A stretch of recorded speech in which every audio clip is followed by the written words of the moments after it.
Hello lovelies, I am the Fragnostic, and tonight on Let's Slay number 231, thank you very much. I'm catching you up, Blue Peter.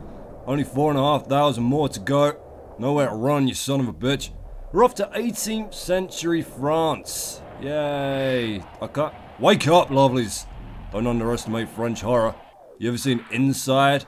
You ever seen a pregnant woman in a fight to the death with a much madder, unpregnant woman to stop her from ripping her baby out of her? Now guess how those two questions fit together to make an answer. GEVAUDAN's a game of few words on the store page at least. Escape the beast and overcome your own fear. Well, there's no challenge in overcoming somebody else's fear, is there? Unless you're afraid of half Tyrannosaur scorpion clowns that breathe grenades. That'd be difficult. Mother of God, why aren't I afraid of Scorpion Clown Rexes? They'll murder us all! Run! Abandon crusade! The most merciful death we can hope for here is to be huddled together with our loved ones when they use their giant pincers to peel the roofs from our homes and vomit half a ton of cluster bombs into the living room. GEVAUDAN? Let's roll. This title screen is making me fucking dizzy. Like I'm rolling down a hill on an elephant trunk full of mescaline here. I'm the real beast of GEVAUDAN. The fucking drugs beast. Bonjour. Qui est là? Bleh! I can only see the world in strings of nipples! Thanks to Forbic for hooking us up with this beauty. Forbic does a whole bunch for the channel, including the animation for the various intros. Forbic is love, Forbic is light. Oh no. French disclaimer. Back beast. Press ESC to quit the game. There is no pause for victims, ever. Press right click on the mouse to zoom in. To enjoy the solo experience even more, play in the dark while wearing headphones. So many steps ahead of you that I've decided to remove my shoes to give my feet a small rest to GEVAUDAN. Although I better get back on the trail here. Where are my shoes? You sneaky French bastard! The beast of GEVAUDAN. This monster that had terror spread among humans is responsible for bloodbaths from June 1764 to June 1767. That particular scourge killed between 88 and 124 in France's central region of GEVAUDAN. While some people were thinking about a wild creature, Mende Bishop Gabriel Florent de Choiseul-Beaupré sent a call for prayers and repentance. That statement would remain known as the Bishop of Mende Decree. All the priests of the diocese warned all the believers. The bishop tells a story of the beast that was sent on earth by God to punish the sinners. Historians also mention the possibility that the monster might have actually been a serial killer. However, no solid proof back up that theory. Well, if it is, good lord. For so long as the beast does not know you, if you are pure and hold to your faith, you can stare into those two cursed pearls born of the fiery abyss and survive. But as the beast learns your scent and sins, it begins its inexorable approach, sliding closer than you dare imagine even in nightmare. And when finally it can gaze into the depths of your soul, you must flee. But for he who keeps an open ear, its appearance shall always be revealed. And for he who keeps an open heart, its presence shall always be felt. He who flings himself away must always carry himself ready and equipped to do so at any moment. Ramblings of a tramp who claimed to have seen the beast. 1765. Such eloquence from a homeless... Christ's sake, what is this, a visual novel? Do I gotta choose between fucking the beast and the carefree kawaii chick from Okutama? Son of a bitch. Why do they always choose the most indecipherable doctor's note chicken scratch of a font they can find for these period correspondences?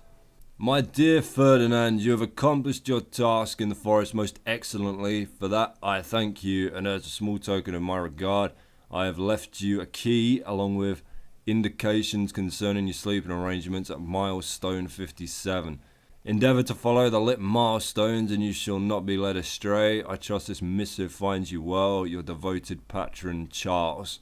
Must get these blueberries and dandelions that I have gathered most excellently to dearest Charles before they spoil. Goodness, I sure hope that wicked beast of GEVAUDAN doesn't try to take them from me or follow me back to Charles's house and dress up in Charles's clothes and hide under the bed sheets. Oh Charles, what unbearable sexual tension we have. No, I must set my mind to the task and away from what treasures lie beneath the cassocks of dearest Charles. 32. Think I fucked up already. Where's 1? There's a glow over yonder crest. Perhaps 'tis there. 7? Fucking French maths! What one am I looking for? 57, wasn't it? Could have been right the fuck behind me at the start for all the sense this is making. Well, I think I'm good and lost now. Should probably go back before the beast tears my legs off and uses them for his man disguise. But even like a minute in, the idea of trying to decipher the layout of those waypoints makes me want to drive out to the nearest motorway and merge into the opposite lane. Uh-oh. 'Tis the beast! Or one of those airblade hand dryers you get in public toilets now. You heard the racket those motherfuckers make? First time I used one, I thought I triggered a surprise fucking F-16 attack. Shite flakes have run out of sprint. Death is surely near. Holy brown pants bananas. Is that fucking Zool from Ghostbusters? There is no Dana, only Zool. Oh, you're gonna kick me straight back to the menu, are you? Go fuck yourself. Yeah, I love being forced to read 4 pages of introductory text all over again. Must be something I missed the first time, right? And not that you've numbered your lamps with a fucking bingo machine. Right, well, let's try a completely different direction this time and see if we can't get these to add up. That one was 4. Oh look, it tells you in the top left which milestone you're looking for. There's 57 of these fucking things. At least. And they're all jumbled up. Why? Aha, right, here we go. 3. In case you never went to school and grew up in a pitch black attic eating fish heads before finally escaping and wreaking your cruel misshapen vengeance upon the human race, that sits right behind 4. 2. I mean, hey, this is great that this is making sense now. If only it was making sense in the right fucking direction. And 57. God damn it. Although maybe they loop around, so the next one should... Oh god. Venkman! We got a problem. What do you mean he's filming boring vanity dramas about backpacking to Nepal? What? Go the fuck away, we got bigger problems now. Don't do it, Bill! Nobody cares! Whee! The hill rolling simulator from the start menu sure looks a whole bunch more fun than whatever the fuck this is. Probably wind up with less nosebleeds too. What is that utter fucking racket that kicks in every time I die here? It's like you're listening to somebody ramming a Nokia 3310 up their ass on speakerphone. Right, 32. I'm looking for some kind of visible path. 6, see? 6! How can that be 6?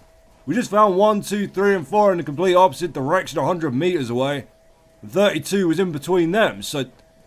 I shouldn't be surprised, should I?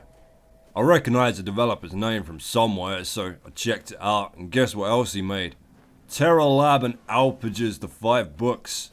Do you remember those?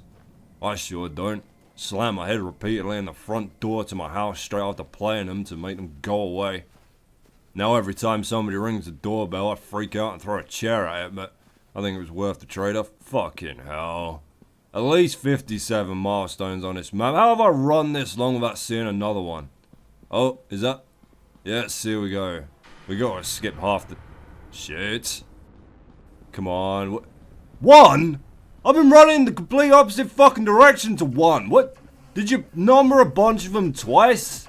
French countryside loop like a goddamn Flintstones background, does it? So, what? By rights, 2 should be somewhere up here, shouldn't it? And then we should be back at the beginning. Oh, well, there you go. There's a shortcut. We're back at the fucking beginning now, anyway. What if a frolic? La da da da da da da da da da. God loves a frolicker. The key to beating this beast is to be pure of heart, apparently, so we've got to up our game and kiss some babies here. Appropriately. No tongue. Where are you, you hairy motherfucker? Oh, ooh, what's your language, fraggers? Pure salt, pure tongue. You hairy fellow. You bewhiskered sir. There you are, cunt rush. Ooh. Ooh, don't like it when I look at you, do you? Touch on the bashful side, sacre Jean. I mean, I'm pretty sure I was looking straight at you before and continued to do so the entire time you were ripping me apart, but never mind. I'm too happy with the idea that I've made any progress at all to really care. This would be great if you had a purity meter that you had to keep topped up as you went here to keep the beast away from you. Like, you gotta put baby birds back in their nest with one hand and push surprise bush harlots out your way with the other.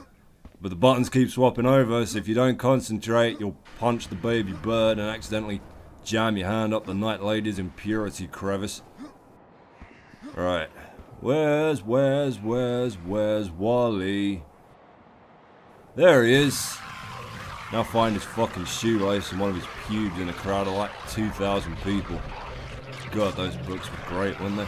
You know what I always thought was a more interesting story than the Beast of GEVAUDAN was the Wolves of Paris. You ever hear of the Wolves of Paris?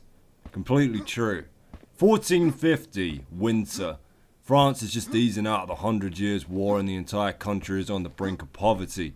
Keeping the armies fed had pushed the farm's outputs to their limits and beyond, which was bad news not just for France's citizens, but also its wolf population.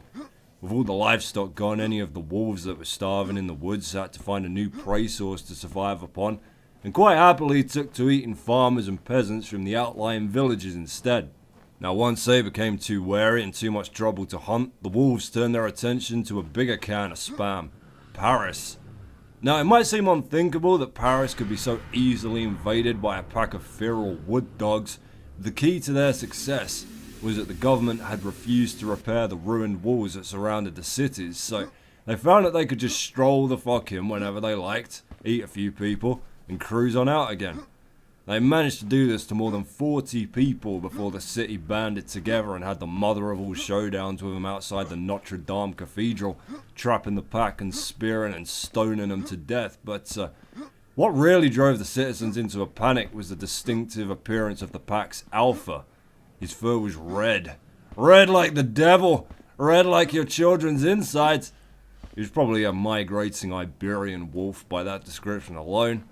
The funny thing about that particular breed is its subspecies name, Lupus signatus, or marked wolf. I'm sure the average 15th century French peasant didn't know that, otherwise there'd have been a full-on exorcism going on too. Oh, go fuck yourself. What are you, coming out the walls now too? The Beast of GEVAUDAN. I didn't know GEVAUDAN was French for bullshit. Hello, I'm looking right the fuck at you. There you are, hello. What, am I not fucking pure enough for you? What did I do? Did I spend too long staring at waypoint 69? Milestone 57 is a fucking myth. I've been around the entire map like 3 goddamn times now and there is no milestone 57. Dearest Charles has led us into this rural hellhole to have us murdered. There's not even a 56 or a 55 or anything close to that. It just keeps leading you back to number 1 before it has you killed. Which is funny because you only need to move one number up from that to perfectly describe this carton of monkey cack. Oh, there he is again. You're attacking the lamppost, dickhead. I'm over here. And there you go, a rainbow that I for one have reached the end of. No pot of leprechaun gold today. Just a steaming kettle of werewolf shit.